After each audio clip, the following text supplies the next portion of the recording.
Maktab davrimdanoq chet elga chiqaman, chet elda yashayman deb orzu qilardim. Alloh uchun esa hamma narsa oson. Hurmatli ota-onalar, iltimos, farzandlaringizga yoshliklaridanoq katta orzular va yuksak niyatlar qilishni o'rgating. Ularni bilim olishlari uchun sharoit yarating. Har doim qo'llab-quvvatlab turing.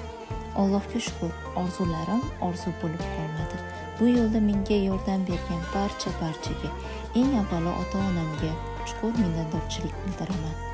Ular meni yoshligimdan qo'llab-quvvatlab, ta'lim olishim uchun barcha sharoitni yaratib berishdi.